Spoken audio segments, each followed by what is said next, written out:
O embaixador Rubens Recupero está em Goiânia para lançar o livro A Diplomacia na Construção do Brasil e também para participar de palestras na Universidade Federal de Goiás. E é ele quem está no nosso estúdio para conversar sobre a obra e também sobre a política externa brasileira. Boa noite, muito obrigada pela presença. Boa noite, eu é que agradeço. Para começar, gostaria de falar um pouquinho da obra do senhor. Como que a diplomacia contribuiu para a nossa democracia? Olha, ela começou, não digo só a democracia, mas ao Brasil em geral, né? A grande contribuição inicial foi no território, né? Vou dar até um exemplo fácil para todos. Se não fosse a diplomacia, Goiás não faria parte do Brasil, porque você sabe que no início, pelo Tratado de Tordesilhas, 2/3 do Brasil faziam parte da Espanha, né? Então toda essa área de Goiás, Mato Grosso do Sul, Amazonas, digamos, a área do nosso grande sucesso na agroindústria, né, nas exportações agrícolas. Então foi a diplomacia que no Tratado de Madrid de 1750, ainda no tempo de Portugal, conseguiu convencer os espanhóis a aceitarem essa expansão do Brasil de 1/3 para 2/3 mais, né? Se não fosse isso, o Brasil seria um país muito menor. Além do mais, na independência, a diplomacia que obteve o reconhecimento do Brasil, o comércio com a abertura dos portos, né? Mais tarde, o Barão do Rio Branco, que fez todos os tratados das nossas fronteiras. Nós temos 17 mil quilômetros de fronteira, 10 vizinhos. Poucos países têm tantos vizinhos. Os que têm esse número de vizinhos são países como a China ou a Rússia, que sempre estiveram em guerra uns com os outros. Nós temos 10 vizinhos e desde 1870 não temos nenhuma guerra com nenhum vizinho.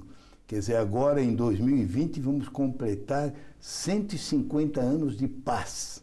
E é um pouquinho desse histórico da diplomacia que o senhor conta no livro. É isso mesmo. Eu procuro mostrar que além da contribuição concreta que você me perguntou, por exemplo, hoje em dia é a diplomacia do desenvolvimento, né? Comércio, exportação, abertura de mercados, investimentos, tecnologia. Mas além disso, a diplomacia contribuiu muito para a ideia que nós brasileiros fazemos de nós mesmos. Nós somos um povo pacífico, nunca agredimos outros países, nunca impusemos um regime colonial. Nós amamos sempre o convencimento, a persuasão, a moderação, né? A atitude construtiva no mundo. E isso faz parte um pouco da nossa personalidade coletiva, né? É o que nós gostamos de pensar de nós mesmos e acho que em grande parte nós somos, né? E hoje à tarde o senhor falou sobre a política externa brasileira, perspectivas para o futuro. Como é que o senhor avalia as nossas relações internacionais e também como avalia esse cenário atual de instabilidade política, instabilidade econômica, como é que isso reflete na nossa política externa e também como a nossa política externa pode auxiliar nesse processo? Olha, essa fase de instabilidade afetou negativamente, né? Porque não há dúvida, o que eu mostro no livro é que o prestígio de um país no exterior depende muito de que ele vá bem, né? Quando todo mundo acreditava que o Brasil tinha dado certo, estava crescendo, diminuindo a pobreza, né? Todos aplaudiam. Hoje, já com a crise, é um ponto de interrogação, mas mesmo assim, todo mundo sabe que o Brasil é um país imenso, que tem a maior floresta tropical, tem a maior reserva de água doce, né, que cada vez é um bem mais precioso, a maior reserva de biodiversidade. Então as pessoas sabem que o Brasil vai voltar a ser grande, vai voltar a ter uma posição importante.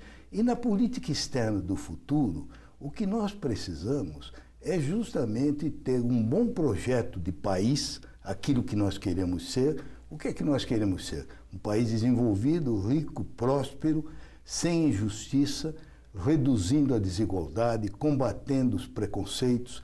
E isso se consegue muito com o trabalho nas Nações Unidas, o trabalho internacional. Vou lhe dar um exemplo. Hoje mesmo o jornal tem uma notícia de que os americanos queriam aplicar medidas contra o aço brasileiro. O nosso embaixador em Washington, posto que eu tive há muitos anos atrás, né, que é um amigo meu, o Sérgio Amaral, negociou e conseguiu chegar a um acordo. É um acordo que, enfim, impõe certos limites, mas resolveu esse problema. Se não fosse um bom embaixador, uma boa diplomacia, nós íamos estar numa situação muito pior, porque íamos ter esse peso dessas medidas que são ilegais.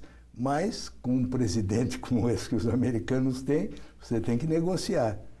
Ok. E amanhã há o lançamento, então, do senhor aqui na UFG, às 10 horas da manhã, o lançamento do livro, né? Eu vou lançar o livro e vou contar um pouco a minha experiência de vida, né? Porque, você sabe, eu comecei e o meu examinador foi o João Guimarães Rosa, em 58, né? Eu conheci o Jânio Quadros, o João Goulart, fui oficial de gabinete do Santiago Dantas, fui assessor do Dr. Tancredo Neves. Então, eu tenho muitas histórias interessantes para contar. Com certeza. Muito obrigada pela sua presença, é uma honra recebê-lo aqui. Para mim é que é uma honra e um grande prazer. Muito obrigado. Obrigada e boa noite.